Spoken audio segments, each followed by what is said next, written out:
Outsourcing ఉద్యోగాలను తొలగించారా? Notice లేకుండా jobs తీసేయచ్చా? తిరిగి జాబ్స్ ఎలా తెచ్చుకోవాలి? నమస్తే friends, welcome back to legal literacy India. ఈరోజు మనం మాట్లాడబోయే విషయం చాలామంది అవుట్సోర్సింగ్ ఉద్యోగాలకు జీవితాలకు సంబంధించిన విషయం. గవర్నమెంట్ సంస్థల్లో అవుట్సోర్సింగ్ ఉద్యోగులను నోటీస్ లేకుండా తొలగించవచ్చా? ఒకవేళ తొలగిస్తే తిరిగి జాబ్ ఎలా తెచ్చుకోవాలి? ఈ విషయం గురించి మాట్లాడడానికి మనతో ఉన్నారు వీరేశ్విత గారు. వారి మాటల్లోనే తెలుసుకుందాం. Let's start our today's episode. Yashwitha గారు, అవుట్సోర్సింగ్ ఉద్యోగాలను తొలగించవచ్చా? లేదు. అవుట్సోర్సింగ్ ఉద్యోగులని తీసేసే హక్కు ఎవరికీ లేదు. కానీ వారు ఏమన్నా తప్పు చేస్తే నోటీస్ ఇచ్చి తీసేసే రైట్ ఉంటుంది. యశ్విత గారు, అవుట్సోర్సింగ్ ఉద్యోగాలకు ఎటువంటి హక్కులు ఉండవా? ఖచ్చితంగా ఉంటాయి. ప్రతి సిటిజన్కి కొన్ని రైట్స్ ఉంటాయి.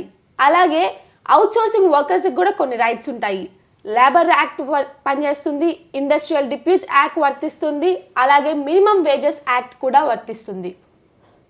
యశ్విత గారు, నోటీస్ లేకుండా ఉద్యోగాన్ని నుంచి తీసేయచ్చా? కొన్ని సంవత్సరాలుగా ఏ ఉద్యోగంలో అయినా పనిచేస్తుంటే వాళ్ళని తొలగించాలంటే ఖచ్చితంగా నోటీస్ ఇవ్వాలి, లేదా నోటీస్ పే ఇవ్వాలి. నోటీస్ లేకుండా తొలగించే హక్కు ఎవరికీ లేదు. యశ్విత గారు, ఉద్యోగం నుంచి తొలగించాలంటే అసలు ప్రాపర్ ప్రాసెస్ ఏంటి? చట్ట ప్రకారంగా రాతపూర్వక నోటీస్, ఎందుకు తీసేస్తున్నామన్న కారణం, నోటీస్ పీరియడ్, అలాగే పాత జీతాలు ఏమన్నా ఉంటే క్లియర్ చేయాలి.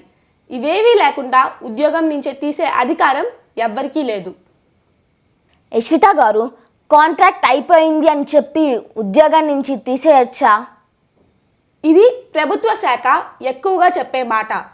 కానీ కాంట్రాక్టర్ మారుతారు, ఉద్యోగి మారరు. అలాగే ఒక ఉద్యోగి ఎక్కువ సంవత్సరాలు ఒకే పని చేస్తూ ఉంటే అది కంటిన్యూస్ ఎంప్లాయ్మెంట్ కింద వస్తుంది. కాంట్రాక్ట్ పేరు చెప్పి ఉద్యోగం నుంచి తీసేయలేరు. యశ్విత గారు, ఉదాహరణకి మున్సిపల్ ఆఫీస్ తీసుకుంటే ఎంప్లాయీ బాధ్యత ప్రిన్సిపల్ ఎంప్లాయర్దా లేకపోతే కాంట్రాక్టర్దా? ప్రిన్సిపల్ ఎంప్లాయర్ మరియు కాంట్రాక్టర్ ఇద్దరు బాధ్యత వహించాలి. ఒకవేళ ఉద్యోగి నష్టపోతే ఇద్దరి మీద కోర్టులో కేసు వేయచ్చు, లేదా హైయర్ అఫీషియల్కి ఫిర్యాదు చేయొచ్చు. యశ్విత గారు, ఇప్పుడు ఉద్యోగులు మొదట ఏం చేయాలి? ఫస్ట్ ఉద్యోగి రాతపూర్వకంగా అభ్యంతరం చెప్పాలి, నోటీస్ లేకుండా తీసేశారని పేర్కోవాలి, తన ఉద్యోగం తనకి తిరిగి ఇవ్వమని డిమాండ్ చేయాలి. ఇది రికార్డ్గా ఉండాలి. యశ్విత గారు, ఉద్యోగం నుంచి తీసేస్తే ఎక్కడ కంప్లైంట్ ఇవ్వాలి? ఎవరికి ఇవ్వాలి? కన్సిలేషన్ ఆఫీసర్ లేదా లేబర్ ఆఫీసర్కి కంప్లైంట్ ఇవ్వచ్చు. ఇది గ్రూప్గా కంప్లైంట్ ఇస్తే ఇంకా బలంగా ఉంటుంది. యశ్విత గారు, కేసు వేస్తే ఉద్యోగం తిరిగి వస్తుందా? ఉద్యోగిని నోటీస్ లేకుండా తీసేస్తే కోర్టు ఉద్యోగం ఇప్పిస్తుంది. అలాగే కొన్ని కేసెస్లో నష్టపరిహారం కూడా ఇస్తుంది. యశ్విత గారు, ఉద్యోగుల దగ్గర ఎటువంటి ఆధారాలు ఉండాలి?